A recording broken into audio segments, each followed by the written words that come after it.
Haleluya. Amen.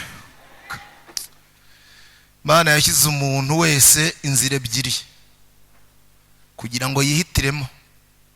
Mahitamo abari ayawe. Sini inkuru z'abatubanjirije mu isi ya mbere yabayeho. Uyu mubwiriza witwa Nowa yamaze igihe kitari gitoya ikubwiriza abantu, ababwira iby'Imana yavuze, Imana yavuganye nawe. Mana yari yamusuye, iramugenderera, iramuganiriza, ubwira uburyo ibona kwibwira ko abantu ari kubi cyane, ingeso z'abantu Imana yaremye zikabije kuba mbi cyane, gusuzugura Imana kugwiriye cyane mu isi. Mana ngira babara, yicuza ikintu cyatumye irema umwana w'umuntu.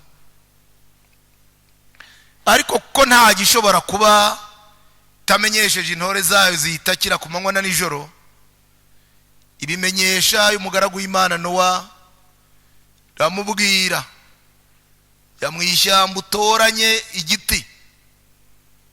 Ntabwo ari ibiti byose bishobora guhangana n'ibi bihe ugiye kwinjiramo. Ntabwo ari ibiti byose byahangana n'aya mazi, kuko ntabwo ari amazi asanzwe. Genda mu ishyamba utoranye igiti, n'ubwenge bwawe ntibwashobora kugihitamo, ariko ndagira ngo nkubwire icyo uzahitamo. Ni igiti cyitwa goferu. Haleluya. Genda utoranye, harimo ibiti byinshi cyane mu ishyamba. Niko haba hari inyigisho nyinshi, ko haba hari abigisha benshi, hari ababwiriza butumwa benshi, ariko ntabwo ari benshi bashobora kubwiriza ubutumwa abantu bubageza mu bwami bw'Imana. Ibi biti byari byinshi mu ishyamba. Mana ibwira Nowa ngo genda, hari igiti kimwe cyonyine. Haleluya. Ni igiti kimwe cyonyine gishobora kuvamo inkuge ibasha guhangana n'aya mazi muri ibi bihe. Ni kimwe cyonyine. Ugende, ntuhitemo icyoroshye. Hari igihe wajya mu ishyamba, ishyamba ribamo ibiti byinshi n'amoko menshi, kandi no kubibaza ntabwo bikomera kimwe. Ye kubaganiriza ijambo rifite intego, gutwaranira ubwami bw'Imana, titaye ku kintu icyo ari cyo cyose. Nuhitemo icyoroshye, ndabizi wakwihitiramo ibyoroheje. Niko Yesu yavuze. Iyo usomye ubutumwa bwiza bwa Yesu Kristo uko bwanditswe na Matayo, ibice 7, ugasoma umurongo uhereye 13, aba inkuru Yesu yavuze z'irembo rifunganye n'irembo rigari. Yesu agerageza kubisobanura, sobanura uburyo abantu bakwiye kwemera bakihangana bakanyura mu irembo rifunganye. Aravuga ati hari n'irembo rigari. Ikiranga iryo rembo rigari rinyurwamo n'abantu benshi, ariko nubwo ari benshi baba barimo bajya kurimbuka. Aravuga mwihitamo rwose, iri rembo rigari kurinyuramo biroroshye kandi ricamo abantu benshi rwose, ariko iyi nzira nubwo inyuramo abantu benshi ijyana abantu kurimbuka. Aramanuka ageze ku murongo wa 14, ubwo ni muri Matayo 7, ntabwo ariho twagambiriye kwiga. Mo ndababwira uburyo Nowa nawe, haleluya, Mana yamubwiye ko agomba guhitamo igiti kigoye.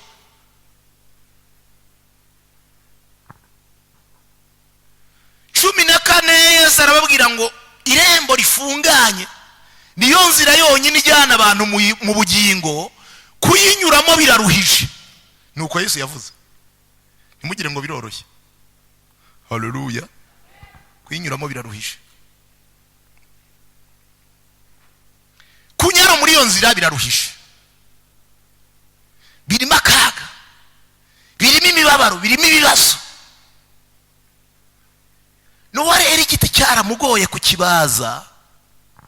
Mateka agaragaza ko yabaje inkuge myaka igera mu 120. Nyawanga arakomeza arabaza. Bantu bamuseka cyane. Ariko nawe waranakabije. Igihe kingana gutya. Uwemeye ubusuzatunga urugo ryari, ubusuzabaho gute, uzabaho gute? Nyawanga arashishikara kugeza igihe isaha y'Imana igereye.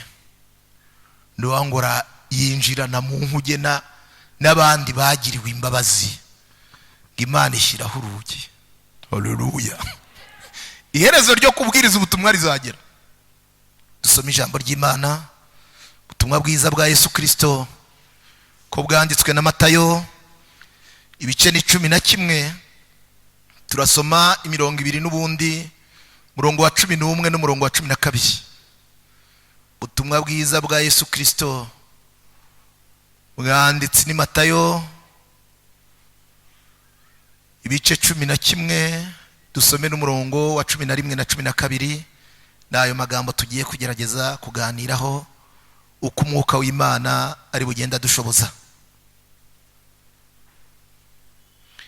Ndababwira ukuri yuko mu babyawe n'abagore hatigeze kubaho umuntu uruta Yohana umubatiza, ariko umuto mu bwami bwo mu ijuru aramuruta. 12. Uhereye mu gihe cya Yohana umubatiza ukageza none ubwami bwo mu ijuru buratwaranirwa, intwarane zibugishamo imbaraga. Amen. Ya magambo niyo tugiye kuganira, ni umwuka wera yashyize mu mutima kugira ngo nganirize teraniro ryo kuri uyu munsi. Ni amagambo ushobora kuba warasomye kenshi, warigishijweho n'abigisha benshi, ariko iki gitabo bita Bibiliya ubundi kiryoha cyose. Haleluya. Ku bantu bakirijwe ubundi iki gitabo kiraryoha rwose. Njya nyirangariramo, iki ni igitabo kiryoha ku bakristo. Haleluya. Iki gitabo kibamo ibisubizo, kandi reka kituryohere. Amagambo yo muri cyo, imbaraga z'aya magambo zampinduye kuba umwana w'Imana. Haleluya. Imbaraga z'aya magambo ni kuba umwana w'Imana gusa se. Zamaye isezerano ryo kuzaba mu bwami bw'Imana. Amina. Imbaraga z'aya magambo, aya magambo araryoha. Abantu babitse aya magambo mu mutima bakaba bayafite, tubinaha mu gihugu. Abafite ubwene gihugu bw'ubunyarwanda tuhaba, ariko dufite n'ubundi bwene gihugu mu gihugu cyitwa ijuru. Ijuru ni igihugu rero. Haleluya. Ijuru ni igihugu. Ijuru ni igihugu gihari. Ntekereza ko cyane cyane no guterana nubwo ari byiza, y'abantu bari mu materaniro turafashwa, tugira ibihe byiza, tukagira ibihe byo guhimbaza Imana, tukananezererwa ko Imana iba yaraturinze n'iki cyumweru cyose, tugahura na bene data tukabona uburanga bwa bene data. Ariko cyane cyane ikintu gikuruhuru ni ukumva ijambo ry'Imana ryo kongera kutwibutsa ibyiza n'ubuzima tuzabamo mu gihugu cy'iwacu. Ijuru ni igihugu gifite ministeri, kigira abaminisitiri 24, guverinoma yacyo abakuru baho ni 24. Ni igihugu gifite ingabo zikirinze. Babandi bavuga ngo bapfa kujyamo uko babonye, ijuru rirarinzwe. Ni igihugu, ni igihugu tuzabamo tugubwe neza, kitabamo inzara, ni igihugu gituwe, hari abagituye. Haleluya. Abaririmbyi bajya bakiririmba. Shaka rero ko tuganira kuri iri jambo. Uyu mwanditsi ni Matayo. Matayo afite umuvandimwe witwa Yakobo mutoya. Aba bombi ni bene Arufayo.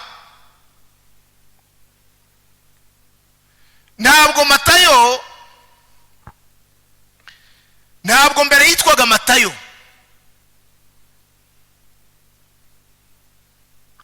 Matayo yitwaga Lewi.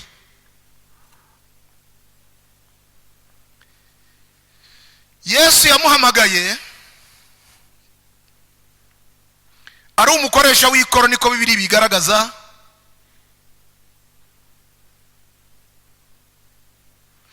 Mu mujyi wa Kaperinawumu hariho ubuyobozi bw'umwami witwaga Herode Antipa, bagiye basimburana ba Herode. Matayo rero uko izina rivuga, Lewi namwe muramwumva, yari umuyuda wari waragiye gukora akazi k'ubukoresha bw'ikoro cyangwa se gusoresha, kwakira iby'imisoro n'ibindi. Ariko ibi abikora utari wo muhamagaro we. Ubundi umuhamagaro w'Abalewi wari umuhamagaro kuba mu nzu y'Imana, ariko muri biriya bihe ntabwo byashobokaga. Amateka agaragaza ko ndetse abandi bayuda batanabimukundiye rwose, ngo byarababazaga bavuga bati ni ukubera iki Matayo yagiye gukorera Abaroma, abantu ba Coronelio, abantu bazanye ibindi ngo ntabwo byabafashaga cyane. Matayo rero abibamo, ariko mu kubibamo nawe umutima ngo utigeze urekura yuko ari umulewi. Mutima utigeze urekura iby'imirimo y'Imana, nuko gusa uburyo bwo kubikora butari buhari. Ariko iteka ngo yahoraga abitekereza, abyibaza mu mutima. Mujye musoma Bibiliya, ni nacyo cyatumye Yesu aje amusanga ari umukoresha w'ikoro. Aha musanze namwe mujye mugerageza gukorana rize murebe, kugira ngo azamubwire ngo nkurikira. Afite ibitabo, afite amafaranga amaze iminsi asoresha yakayikoro n'ibindi. Ako kanya Matayo ngahita avuga ati nari maze igihe umutima ugushaka. Haleluya. Urakoze kungarura mu muhamagaro wanjye. Urumva muri ako kazi inkuru za Yesu zari zimaze iminsi zaramamaye, nawe yumva abandi bantu bamuvuga. Iteka bamavuga ati nagarukane mu muhamagaro wanjye, nagarukane mu muhamagaro w'igisekuruza cyacu. Ibyiteka ngabyibaza. Iteka umurokore uri mu bintu bitari ibye, umurokore uri mu muhamagaro utari uwe, umurokore uvunika. Hari imyaka twamaze tuvunika mu mutima, tuvuga tutari ko Mana, ibi bintu tubamo katari byo, katari kabagenzi bajya mu ijuru bagenda. Ibi bintu tubamo, iyi myizerere tugezemo, izi nyigisho tugezemo z'iyi minsi, uyu murongo tugezemo, Mana waturengera ute? Duhora dutaka. Igihe kigeze umurongo ubonetse, turavuga ngo Uwiteka we urakoze gusa kutumenyesha ibi. Haleluya. Duhaguruka tutitaye ku kaga tuzahura nako, duhaguruka tutitaye ku ntambara tuzahura nazo, duhaguruka tutitaye ku bibazo n'ibindi byose birimo ubutayu n'izuba n'imvura na bya bindi byose nashatse kuvuga. Haleluya. Imitima yari imaze iminsi bifite inyota, ibindi byose tutabyitayeho. Niko Matayo mu guhamagarwa yavuze ati ibyo kuvuga ngo bazampamagara nyuma bambaza ngo ko wataye akazi, ibyo kumpamagara bavuga ngo nyuma ngo amafaranga yacu ko ushobora kuba warayibye cyangwa byagenze bite, kuki utaduteguje ngo tubanze dushaka undi mukozi. Ibi bintu Matayo yahamagawe ntabwo yigeze abyitaho. Yesu yaramuhamagara, amaze kumuhamagara karambika ibyo bitabo hasi, aravuga ati nari ndindi maze iminsi ntegereje, urakoze Uwiteka Imana kushubije umutima wanjye ukaba uruhuye. Sinitaye ku ntambara n'ingorane zose nzahura nabyo, nibi nitunahura nabyo ibyo aribyo bose nizeye Imana, kandi ubwo ndi mu muhamagaro wanjye Imana izantabara. Haleluya. Niko tuba tubyumva, kandi kimitima ibitubwira ko turi mu muhamagaro wo gukorera Imana, tuba twumva Uwiteka Imana azaturengera. Tayo rero arahamagarwa, tagina kugendana na Yesu, akurikira areba imirimo n'ibitangaza. Shaka kugera kuri iri jambo, tuvuge kuri Yohana uyu nguyu. Uyu Yesu yahamije murongo wa 11 wavuze ngo nukuri mu bantu babyawe n'abagore nta muntu numwe uruta Yohana umubatiza. Icyakora umuto mu bwami bw'Imana aramuruta. Ageze kuri 12 aravuga ngo uhereye mu gihe cya Yohana umubatiza ubwami bwo mu ijuru buratwaranirwa, intwarane zibugishamo imbaraga. Shaka kuvuga kuri Yohana uyu nguyu. Birivuga ba Yohana benshi, sinshaka kuvuga intumwa ya Yesu yanditse biriya bitabo nzandike 3 ubutumwa bwiza byahishuweho, ntabwo turi bumuganireho, mwuka nabizana tuzamuvugaho. Shaka kuvuga kuri Yohana uyu nguyu uvuka kwa Elizabeti na Zakariya, wavutse mu buryo bw'igitangaza. Yesu yahamije aravuga ngo mu babyawe n'abagore nukuri nta uruta Yohana. Ariko uhereye mu gihe cya Yohana umubatiza ubwami bw'Imana buratwaranirwa. Yohana uyu ababyeyi be, mama we ni Elizabeti, undi ni Zakariya. Bibiliya itubwira ko Zakariya yamaze imyaka myinshi ari mu murimo w'Imana, ari mu muhamagaro, ariko afite ikigeragezo gikomeye, we n'umufasha we Elizabeti, cyo kutagira umwana. Buriya hari ibigeragezo bitatu bikomera mu buzima. Bigeragezo urumva mu buzima ni byinshi, intambara ziba ari nyinshi, ariko hari ibigeragezo bitatu bikomera. Ikigeragezo cya mbere nabonye gikomerera umuntu. Wowe nyine urumva bitewe n'icyo urimo muri iyi minsi, bitewe n'icyo wahuye nacyo. Ubu navuga ibyo bitatu ukavuga uti ariko pastor icecekere, ntabwo uzi ikigeragezo mfite muri iyi minsi cyo kugira abaturanyi babi, cyangwa se ikigeragezo mfite muri iyi minsi cyo kubana n'abana b'abapagani, urambika udufaranga hariya bakadutwara, bataha nijoro basinze. Ntabwo uzi icyo mfite. Ariko ibi nubwo biremereye nukuri ntabwo kingana. Dore ikigeragezo cya mbere nabonye gikomera mu buzima, nanjye sindi mutoya. Haleluya. Ikigeragezo gikomeye nabonye mu buzima cya mbere ni ikigeragezo cyitwa inzara. Ikigeragezo cy'inzara mwa bantu b'Imana, niyo mpamvu ubona iteka shitani bakangisha abantu ubuzima bwo kurya. Muzarya iki? Muzambara iki? Muzabaho mute? Ariko hari n'ihumure. Haleluya. Hari ihumure ku bajya mu ijuru.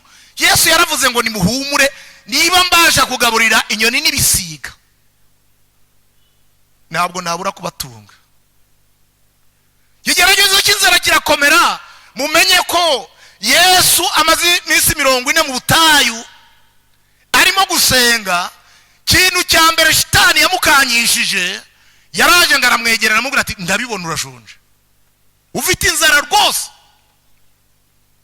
kandi uri umwana w'Imana, ubushize ubatizwa, umwuka wera yaraguhamije ndabyumva.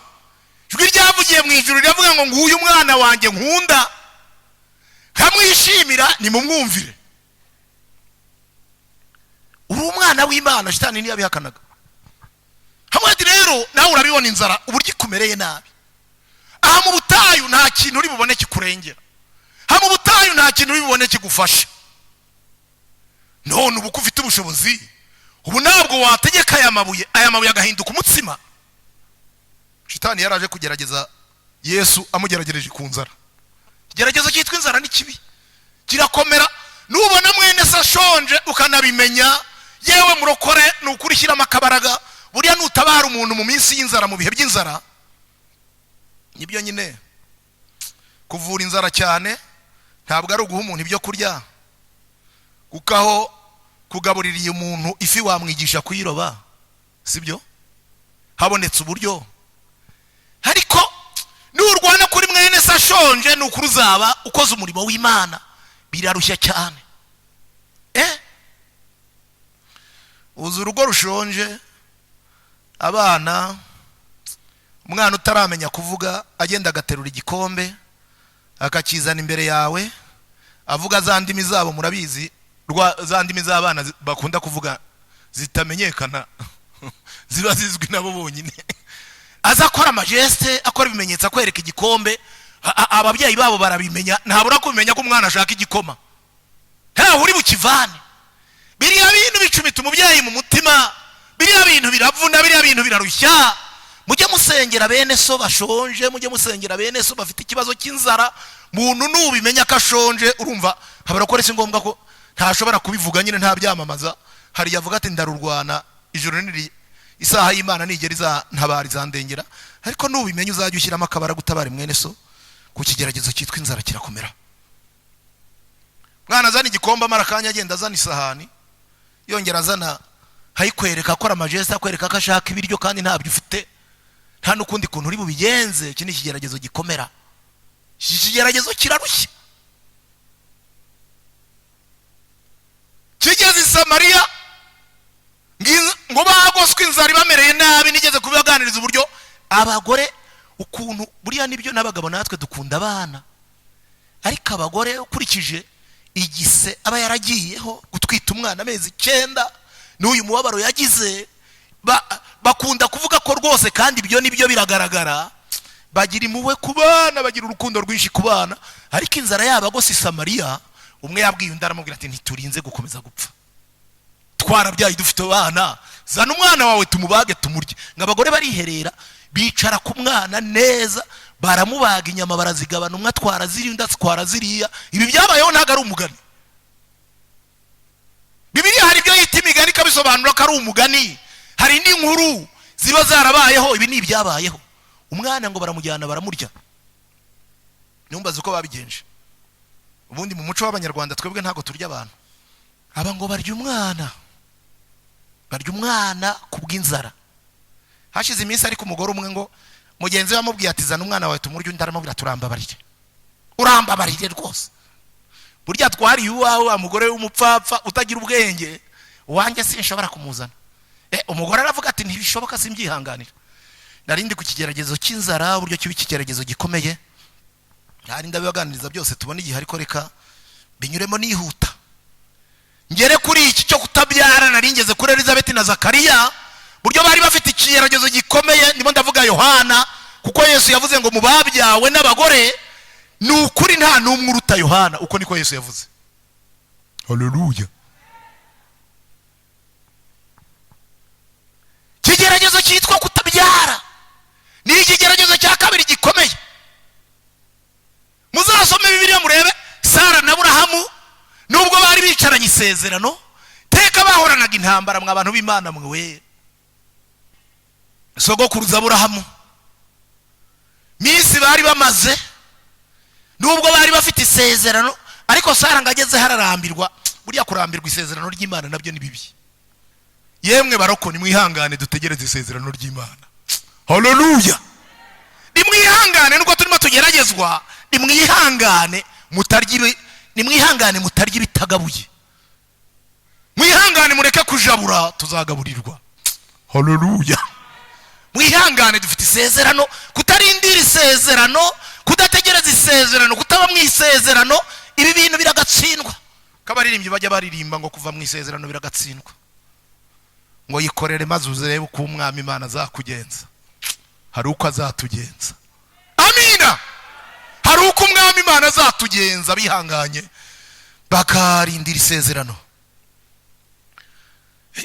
Byananiye Sara ngageze hahenda Aburahamu aramubwira ati ariko ntiwakwihangana dukomeze kubura ubwenge harya nubwo ufite isezerano ubu uriya sumuja uyu mukobwa uba mu rugo hari icyo bitwaye ntushobora kubyarana nawe umwana akazaba avukiye ku bibero byanjye uyu mwana sinzamurera akitwa umwana wacu hari icyo byatwara ariko byagize ingaruka nkunda kubibabwira iteka icyaha kigira ingaruka byagize ingaruka kugeza kuri Sara utabaye maso mu minsi mike igihe cyageze ubwo Hagayi igihe yari atwita atangira kuyasuzugura Sara hamubwira tubuse hariya nawe ngo nguri umugore ngahangaha ubwo nguringa umugore ngo w'amasezerano ahangaha icyaha kigira ingaruka cyari cyo cyose Sara ageraho yicuza akavuga ibi bintu nabivugiye iki kujya gushuka umugabo ngo nabyarane n'uyu mukobwa ko mbona bingeze kure yabwira Sara atariko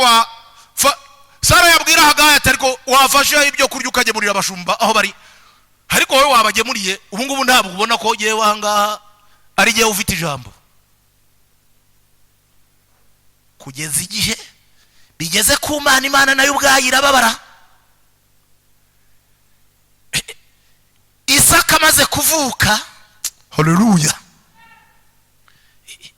nimwihangane bica kure bibanza kubyara intambara n'urusaku n'ibindi bintu byose Isaka ngamaze kuvuka Imana ibwira Aburahamu iramubwira ngo Aburahamu ndakubwiye ngo usende iyi nshoreke uyisendane n'umwana wayo ntabwo umwana w'isezerano azaraganwa n'umwana w'inshoreke haleluya itorero ntabwo rizaraganwa n'aba bantu nubwo babyiyitirira itorero rya Kristo ni umugeni wa Kristo yakoye amaraso ye haleluya nubwo dushobora kubanza guca mu mibabaro nubwo dushobora kubanza guca mu kaga no mu tugerageza by'uburyo butari bumwe ariko hari isezerano amina hari isezerano iki kigeragezo cyari giturutse uru rugamba rwari ruturutse ku kigeragezo cyo kutabyara barihanganye iminsi myinshi biraza nusame inkuru za Erukana na Hana ngo yahoraga arira we yari afite mukeba we witwaga Penina mbega umugore mubi udashobora kwihanganira mwene se mu kigeragezo yagize teka ngajya ahora musuzugura ahora mumerera naba mubwira uri mugore ki wowe harya ubu nawe ngo wigira umugore ariko ibi kutabyara kwa Hana ngo kwaramugerageje cyane yarageragejwe ngahura n'ibibazo iteka mu rusengero uko abandi bafashwa bagira ibihe byiza Hana ngakajya arira ahora arira imbere y'abatambyi bakavuga bati ariko wa mugore we amarira we yawe n'isindwe ribigutera yarangiza ngakavuga ngo umuja wawe ntabwo mba nasinze ahubwo n'umubabaro mba mu mutima iki ni ikigeragezo gikomera mujye musengera bene so cyakora iyo Yesu yimye mu mutima haleluya Yesu yagize umwanya munini mu mutima ajya kandagira ibi bigeragezo byose abarokore babifite babana nabyo ntibibabuze guhimbaza no kunezerwa no gushima Imana kubera ibyiringiro by'uko babikiye ubwami haleluya ibi bijya bibikandagira cyane akavuga ngo mu bwami bwa data nta uzabagaragaza abana nta nuzabagaragaza abagabo nta nuzabugaragaza ibindi byose umurokore uri mu mwami umurokore ufite ibihe byiza umurokore uri mu muhamagaro biramugerageza ariko agahumurizwa cyane nuko mu bwami bwa data tuzabaho tunezerewe ubwami bw'Imana buratwaranirwa intwarane zibugishamo imbaraga iki ni ikigeragezo cyagerageje Hana kugeza igihe cyakora isaha y'Imana igeze Imana irasubiza tuze kwa Elizabeth na Zakariya twagenda tubarondora bagiye bageragezwa bose Elizabeth na Zakariya ngo birabagerageza minsi yo kutabyara ariko cyangwa undi umuntu wahamagawe n'Imana Bibiliya iratubwira ngo Zakariya ntiyigeze ahagarika umurimo w'Imana ngo gukora ubutambyi buri gihe ngo yagumye mu murimo w'Imana kajya akomeza gutamba abamukoba rero n'abamunegura n'abamuvuga bari benshi ariko ubundi uriya mu rusengero bajya kumara iki iyo Mana atambira iyo Mana akorera akaba arinze gusaza atarabonye umwana abamuvuga amagambo n'abagira gute ariko Imana yari mu bikiye kuzamuha. Haleluya. Umukuru yari yibikiwe kuzamuha iri jambo. Yesu yavuze ngo mu babyawe n'abagore nta muntu n'umwe uruta Yohana umubatiza. Imana yari imubitse. Zakariya ngo iby'amagambo y'abantu ntabyiteho, yikomeza kwikorera umurimo w'Imana, yikomeza gukora umurimo w'Imana. Elizabeth umufasha we arakomeza afasha umutware we rwose muri uyu muhamagaro. Babaho igihe kimwe rero. Haleluya. Hahirwa umuntu urindira ibyavuzwe n'Imana. Kuva mu masezerano biragatsindwa. Zakariya ngo yagiye gutamba ari mu rusengero, marayika w'umwami Imana ngaraza aramusanga, aramubwira ati ndagira ngo nkuganirize rero ibintu bigiye kuba mu rugo iwawe. Ubu umugore wawe agiye gusama inda, abyara umwana. Uyu mwana azabyara, iri zina Yohana ubundi ryavuye mu ijuru. Haleluya. Umwana azabyara muzamwita Yohana. Uyu mwana azasanganya imitima y'Abisiraheli. Uyu mwana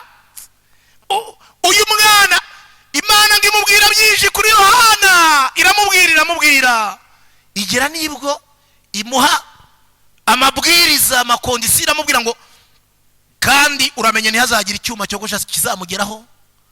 Uyu mwana muramenye ntazigeranywa vino, ntazagira igisindisha kigera muri we. Uyu mwana uzamuhabwa. Zakariya ngarahakana aravuga ati rero marayika, nakubonye uri marayika, ariko ntabwo najyaga ntekereza ko mu ijuru naho hashobora kuva siyasi imeze gutya cyangwa se amagambo nk'aya ngaya. Ubu uri marayika w'Imana. Ntimugakunde gushidikanya ibyavuzwe n'Imana. Haleluya. Uri marayika w'Imana umbwiye ibi bintu, cyangwa n'uwishushanyije na marayika w'Imana? Ndagira ngo nkubwire ngo na bya bindi wabwiwe bigiye gusohora. Haleluya.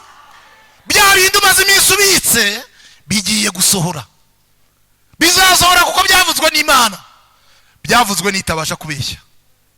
Ntabwo Imana iturinda cyane cyane kubwo kurinda twebwe, ahubwo Imana iturinda kubw'amasezerano yaduhaye kugira ngo izayasohoze tugihari tubirebe n'abandi bantu babirebesha amaso.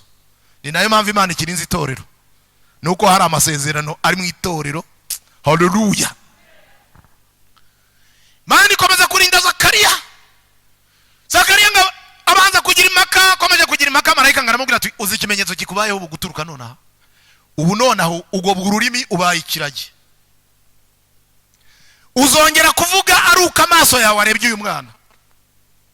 Erega guturuka ubwo ururimi rwa Zakariya ruragobwa. Yabayemo rero abandi bantu, urumva kubera ibihe byiza yagiranye na marayika, Zakariya yarishe na gahunda. Ibihe byiza byabaye gahunda irapfa. Gahunda y'amasaha, ibihe byiza iyo byaje kubarokore, ubuhanuzi bwamanutse. Haleluya. Imana yabaganirije. Zakariya yagiye gutamba atazi kari buhuriyemo na marayika. Ariya makuru naziriya mpaka harimo abaza ngo bizagenda bite ko umugore wanjye ari umukecuru nanjye nkaba ndi umusaza, ntuza gusoma izo nkuru. Ibi bintu ntago yarabizi. Agezemo rero ahuye na marayika, ibihe byiza bije, abategereje ko amasaha yo gutamba arangira barategereza. Zakariya yabaye iki? Zakariya yabaye iki? Noneho nimureberere ikidasanzwe, ndashaka kubabwira ivuka rya Yohana. Haleluya. Uyu Yesu yavuze ngo mu babyawe n'umugore nta muntu n'umwe uruta Yohana umubatiza. Nimurebe ikidasanzwe noneho aho Zakariya asohokeye, agize ko yari amasaha, agize ko yari igihe, asohoka noneho n'abamubaza batari ko aho wabereye mu rutambiro byakugendekeye bite? Ko twumvaga inzogera zivuga bigaragaza ko utapfuye, ko twakururaga tukumva inzogera iracyavuga, bisinshaka kubyinjiramo bidatwara igihe n'iminota. Byakugendekeye bite kuki watwaye igihe n'iminota? Mu kubabwira ntiyabashaga kuvuga, akajya agira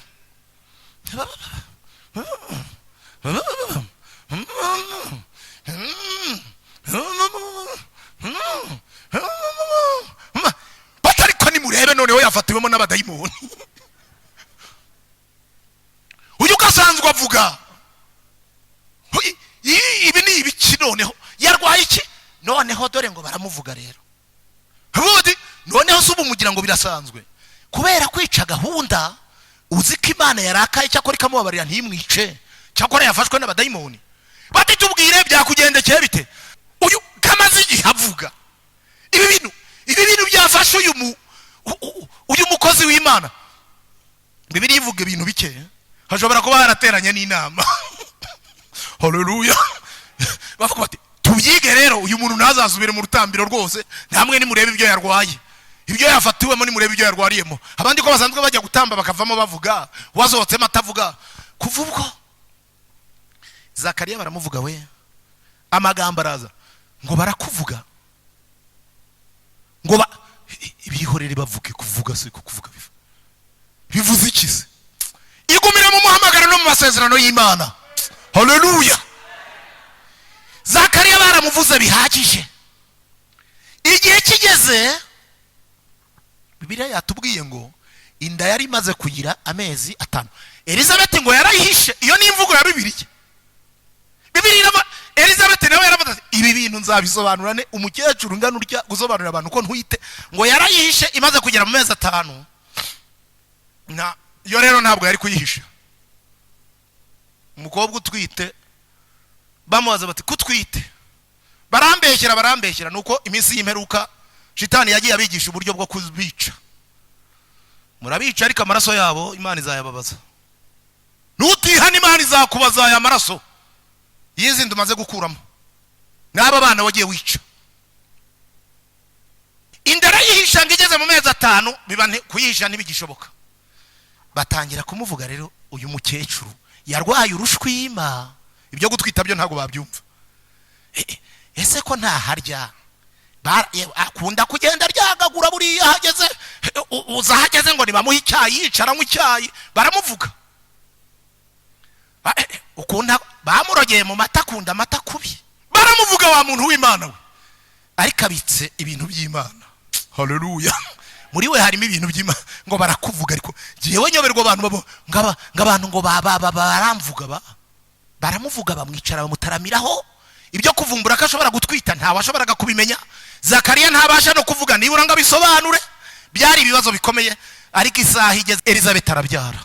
Haleluya. Elizabeth abyara umwana w'umuhungu. Amaze kumubyara impaka ngo ziraba imiryango iraterana bahamagara abana imiryango ngira byishimira inezezwa nuko Yohana yavutse. Izina rero ntabwo ngo baricaye baraterana baravuga bati rero uyu umwana uvutse bwa mbere mu muryango hari izina agomba kwitwa bakurikije igisekuruza cy'iwabo. Ngo baricara bakora inama. Zakariya yarumvaga ariko ntiyabashaga kubivuga ngo bisobanure ko marayika w'Imana yamubwiye ko umwana azitwa Yohana. Uko barimo bemeza ngo umwana azitwa naka, Zakariya mu bimenyetso arimo babwira batari ko uyu muntu ibintu yarwaye ni ibiki ko tubona yagize impaka ko ururimi ngo ruhita rugobodoka. Haleluya. Saha y'Imana igeze ngo ururimi ruragobodoka. Ngahita babwira ati ntabwo uyu mwana agomba kwitwa Simoni, ntazitwa na Barutolomayo, ntazitwa na Ndereya, nta nubwo azitwa undi. Oya, uyu mwana reka mbaho ubuhamya bwiwe. Haleluya. Uyu mwana murabibona kabonetse mu buryo bw'igitangaza. Marayika w'Imana yambwiye ko uyu mwana azitwa Yohana. Izina rero niryo ni Yohana.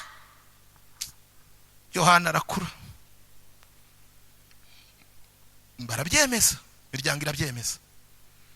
Yohana arakura maze kuba umusore. Uhereye mu gihe cya Yohana umubatiza ubwami bw'Imana buratwaranirwa. Mu babyawe n'umugore nta numwe uruta Yohana. Yesu yashyizeho ijambo rivuga ngo nukuri ku murongo wa 11. Yo ni mubibona ko ari umwana rwose uvutse mu buryo bw'igitangaza, uvutse ababyeyi bamukeneye, uvutse imiryango imukeneye, imunezerewe. Uko ari makuru ariko bakabona ntasanzwe. Haleluya. Bantu bazajya mu ijuru imibereho yabo, myitwarire yabo mu isi iteka abantu baba bibazaho babona tudasanzwe kandi koko ntidusanzwe. Amina. Iyo bageze mu ngo iwacu basanga bidasanzwe. Iyo badusanze ku kazi aho dukora basanga bidasanzwe. Iyo badusanze mu manama dufata ibyemezo basanga atari ibintu bisanzwe. Yohana ngo yarakuze akura babona bidasanzwe. Uyu mwana ukura batamwogosha. Bagera mu birori abandi barimo baranywa vino. Byagera kuri Yohana akazunguza umutwe. Na mama wa kimufite bajya kumuha vino, mama we gahakana akavuga ati hari iby'Imana yavuze. Haleluya. Mujye murinda n'abana banyu. Mujye murinda abana banyu cyane cyane ko hari iby'Imana iba yarabavuzeho. Bajya kumuha vino, Elizabeth akavuga ati mwimpera umwana ibyo bintu. Yohana ngakuze bati mwimpera umwana ibyo bintu kirazira. Mwimpera umwana ibyo birazira. Yohana ngarakura batamwogosha. Isaha igeze. Haleluya. Ubwami bw'Imana buratwaranirwa. Bantu banga kuba mu muhamagaro w'Imana ngo bitabavuna ngo bitabagora. Biragoye biraruhije. Ubwami bw'Imana Yesu yabugereranyije n'iki? Ujye usoma Bibiliya. Uzasome Matayo 13 urebe umurongo wa 44. Hari ijambo Yesu yaravuze ngo ubwami bw'Imana bugereranywa n'umuntu wari urimo agenda ngarangije abona umurima w'izahabu. Ngabonye umurima urimo zahabu, umunezero mutera gutwikira uwo murima. Ngamaze kutwikira ngaragenda gura ibyo yaratunze byose. Abigurisha abantu ntibaburaga kumusekaga. Bati nimureba agurishije inzura. Bundi uriya muntu ni muzima zaba hehe? Ese agiye kujya Bugande, agiye kujya Tanzania. Ariko uriya muntu ni yasaze inzu imeze kuriya, ubundi ayigurishije ngagura iki? Hashize iminsi babona ntabwo aguze n'indi, ahubwo arayabika. Hashize iminsi agurisha inka zinahaka. Ubwami bw'Imana bugereranywa n'umuntu wari urimo ugenda. Haleluya. Abona umurimo urimo zahabu. Agurishije inka. Abantu batari uzi ko yagurishije nanka ikamwa litiro 10. Muwe muretse gusa ukuntu azarwara bwaki. Iyo umuntu yavumbuye ibanga ry'ubwami bw'Imana abamuvuga n'abamunegura. Ariko ubundi yarasaze, ariko ubundi aba muzima. Hashize iminsi imirima arayigurisha n'urutoki. Bavuga batumva ni mumureke uriya muntu ntabwo ari muzima, ukuntu yaraguwe neza, ukuntu yarabayeho neza. Paulo yandikiye Abafilipi bice 3 n'usoma umurongo wa 7 aravuga ngo ibyarinda mu yanjye. Haleluya. Ibyo byahindutse igihombo kubw'urutunzi butagira akagero nabonye ari bwo kuronka Kristo. Amina. Bya Kristo nibyo tubwiriza. Ni iki cyatumye abivuga? Paulo arangije amashuri agahamagarwa na Yesu, bagenzi be biganye n'abandi ntabwo rwose babuze kuvuga bati Paulo ibintu bigufashe ni ibiki, ariko yari yahuye na Yesu. Haleluya. Bibiliya iravuga ngo ibyarindamu byamuhindukiye igihombo kubw'ubutunzi butagira akagero kubw'ubwami bw'Imana yari amaze kumenya. Mo ndababwira buratwaranirwa. Haleluya. Twaranize bugishamo imbaraga. Mose nusoma Abaheburayo 11 ugasoma umurongo wa 24.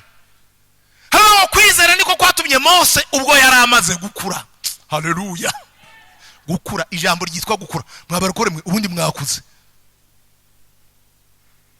Imana ko yabakaranze ngo mukure vuba. Byo mvuze murabyumva? Haleluya.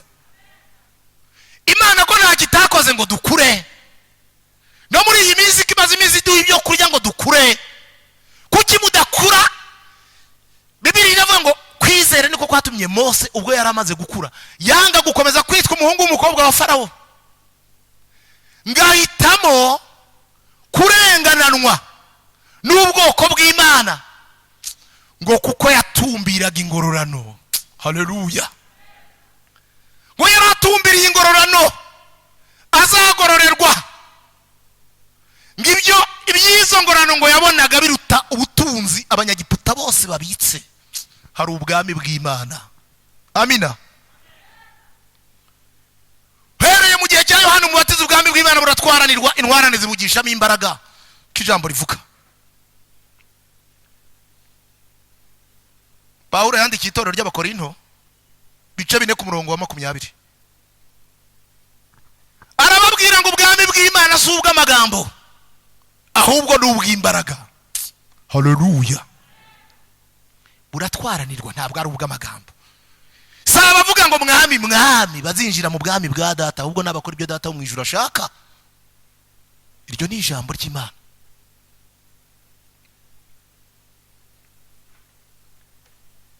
Yohana amaze gukura, gihe kigeze, ababyeyi be barimo baravuga bati Imana ushimwe, umuhungu wacu nawe arakuze, abantu twatwerereye natwe ubu bagiye kutwishyura badutwerere. Ariko mu mikurire ye ngo bakajya bareba Yohana kubera impano y'Imana imurimo, bakabona agakungu no gukururana n'abakobwa ntibihari. Uyu umuhungu ufite ubwami bw'Imana muri we nta kajagari. Abahungu bakijwe neza, abasore bakijwe neza ntibaturuye. Ngo yarakuze Elizabeth na Zakariya kujya, ariko uyu muhungu ko ntajya mbona nihora agerageza kuganira n'aba. Ariko uyu muhungu wacu harya ubwaba muzimara ubu ntabwo uziko nabo batangiye kumuvuga. Erega ubwo bamujyaho nabo bakajya biherera bakamutaramira bakamuvuga we. Hayo kamaze gukura hakaza nk'umukobwa mu rugo kubasura iwawe wamutumye, bakabona Yohana ntamwitayeho. Yari afite umuhamagaro umwami Imana yamuhamagaye. Haleluya. Iyo hari ibintu tutitayeho ntabwo tubyitayeho, ntabwo tureba kubiboneka. Bibiliya iravuga ngo ibiboneka n'iby'igihe gito, kuko dufite ibitaboneka by'iteka ryose. Uyu muhungu harya ariko nta kibyo ari byose arimo arakura. Namara gukura ngo bakajyaho bagakora imibare y'abazabatwerera, bagategura ibirori uko bazabikora, bagategura ubukwe. Yanyura nko ku mukobwa wo kwa naka babona yamusuhuje cyangwa bahagararanye gatoya bakavuga batari ubanza ari we. Igihe kigeze ngo isaha y'Imana igeze, ntabwo yabasezeye, nta nicyo yababwiye, ngo bagiye kumva inkuru, bumva abantu barimo baravuga bati uzi wa muhungu wanyu ibintu byamubayeho noneho yasaze. Ababyeyi bati nibiki se bitubaye koko Mana waduhaye umwana none uyu mwana abaye umusazi ate? Ngo bakabaza amakuru bagiye yasaze. Uzi ibintu arimo aravuga ngo ubwami bw'Imana buregereje, nimwihane mutunganye inzira z'Uwiteka, igikombe cyose kizuzuzwa, ibintu harimo ibisiza bizagororoka, abantu bagiye guhabwa agakiza. Yohana hehe mu butayu. Ababyeyi bati ibyo bintu ni ibiki? Ibintu bibaye ku mwana wacu ni ibiki? Abahuruye baje kureba rwose kuvuga ngo Yohana ni umusazi cyangwa yasaze, hari ibimenyetso byabigaragazaga.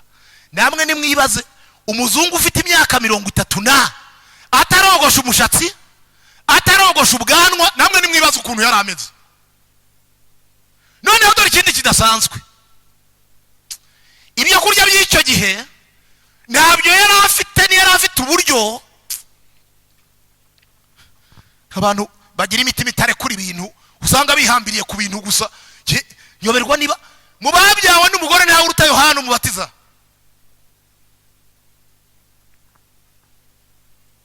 Kwa Zakariya hari ibiryo, mu ngo z'abatambyi habaga ibiryo. Ingo z'abatambyi zabaga zirimo ibiryo n'ibisaguka n'ibisigara. Amasekurume y'ibinure, amapfizi, za vino, ibyo kunywa by'uburyo butari bumwe byabaga bihari. Ariko Yohana ibyo byose ngo arabireka. noneho abumvise arimo yigisha mu myaka yari ishize irenga igera muri 100, Isiraheli idafite umuhanuzi, Isiraheli idafite umuntu uvuga iby'Imana, bagiye kumva bumva Yohana yadutse ngo bagahurura bakajya kureba. Abagezeyo ngo bamureba bakareba kanzu yambaye, mushumi yakenyeje, ubwanwa, imishatsi, noneho ngo ibyo kurya bye Bibiliya iravuga ngo zari inzige. Uyu muzungu urimo wiruka inyuma y'inzige, uyu muzungu uri mu myobo uri mucukura ubuhurwa, uyu muzungu uri muri ibi bintu aravuga iby'Imana ariko kandi yaranavangiwe. Ntabwo twavangiwe, haleluya. Ni ukuri turimo ibintu by'Imana. Hari iby'Imana yatuvuzeho, hari iby'Imana yavuze ku itorero kandi bigomba gusohora, tutitaye kuba tuvuga, tutitaye kuba tunegura, tutitaye kuba twicaraho bakadutaramira, tutitaye kuri ibyo byose.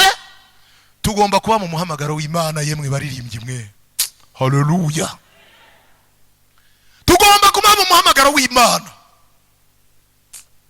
cyane ko twizeye Imana ishobora byose. Hari ibyo Imana yadusezeranije. Abantu ngo baravuga Yohana we, ariko abandi ngo bagakorwa ku maso bakaza biruka, ngo bakamwegera bati tugire dute, akababwira ati nimwihane. Yaje abwiriza ubutumwa bwo kwihana, haleluya. Baje biruka tugire dute, tubigenze dute. Yohana akababwira ati nta wundi murongo, ni kwimwihane, mwihane. Ibyo turimo tubabwira ni mwihane.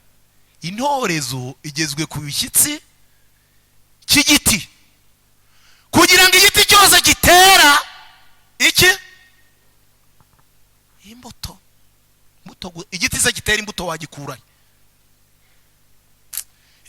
Nimukamira umurongo wa Bibiliya, nta jambo na rimwe, nta jambo rito riba muri Bibiliya. Bibiliya ngo igiti cyose gitera imbuto nziza, haleluya. Nta giti gitera imbuto kibaho. Igitera imbuto ze wagikurahe? Amagereveriya akagira imbuto, inturusu uko zigira imbuto, imiyenzi nayo ukigira imbuto, n'amatovu kagira imbuto. Igiti gitera imbuto ze wagikura? Igiti cyose gitera imbuto nziza Data kiye kugica. Amina. Ibi biti byose mubona Data agiye kubirobanura, agiye kubica ibidafite imbuto nziza, abitwike mu muriro. Haravuga ati intore zigezwa ku gishyitsi cy'igiti, abandi ngo bagahinda umushyitsi. Abahuruye ngo akababwira ngo mwabana b'inshiramwe, ninde waburiye ngo umuhungu umujinya w'Imana ugiye gutera? Niki cyatumaga babwira ngo nabana b'inshira? Shira n'ubwoko bw'inzoka. Inzoka mwiyere kwisobanura uburyarya. Abantu iteka baba birirwa baryarya, abantu babeshya ngo barimo barajya mu ijuru, bandi baryarya ngo nabakozi b'Imana, bandi baryarya ngo bari mu muhamagaro, bandi baryarya bakanyuzamo bakora n'ibyaha, bakora n'ibyangwa n'amaso y'Imana. Ni ukuri buri umugenzi ujya mu ijuru uzamutuka kumvira Imana, uzamutuka guhagarara mu mwanya ari mashishoza abanza gukenguza, haleluya. Ariko hari ibyo uzamurebaho bijyanye n'ibyaha n'ibindi, ibyo ntabyo uzamubonaho rwose. Uzasanga afite imbuto nziza. Giti cyose kitera imbuto nziza. Garabaganiriza barihana, atangira kubatiza. Kora umurimo w'Imana. Yohana ngaravuga ngo ni mwihane. Ababwira uzaza, arababwira ati nyuma yanjye hari uje undusha ubushobozi. Uyu ntibikwiriye ko mfundura n'udushumi tw'inkweto ze. Yavugaga uburyo Yesu afite ubutumwa bukomeye butangana n'ubwa Yohana. Aravuga ati gihe ndimo ndabatirisha amazi, habwira abantu ibyo kwihana, ariko we aje afite imbaraga zabatirisha umwuka wera n'umuriro. intara iri mu kuboko kwe. Haleluya. Mwabakirisitu mwe n'abashyitsi mwaje muri Materaniro, mwakwihannye ibyaha ko mu babyawe n'umugore ntawe uruta Yohana umubatiza. Hari abantu batinya kwihana ibyaha, ngo abantu batabaseka, ngo abantu batabanegura, ngo abantu batabavuga. Ariko nigeze kuzamuka ngerageza kubabwira we, ndabaganiriza abo bose uburyo bemeye gusekwa, uburyo bemeye gutukwa, uburyo bemeye gukorwa n'isoni, bemereza isoni z'umusaraba kugira ngo babone uko bahagarara neza mu bushake bw'Imana kandi bazabona ubugingo buhoraho. Ndagira ngo ngarukire aha ngaha tunabasengera Imana.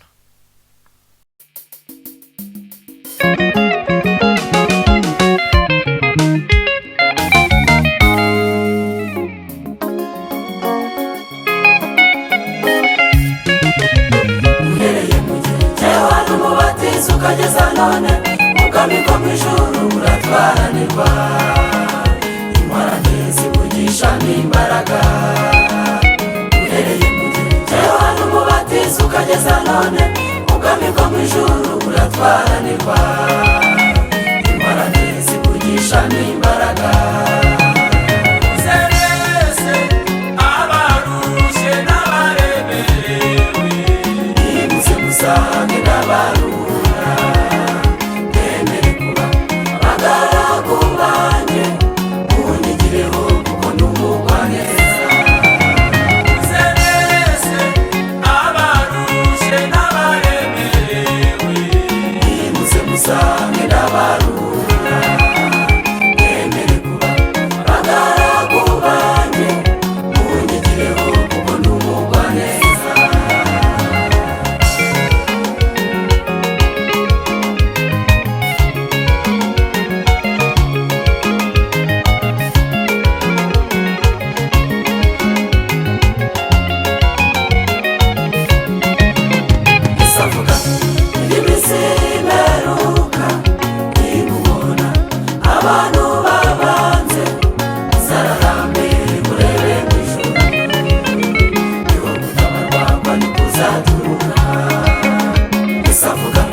kubwiriza abandi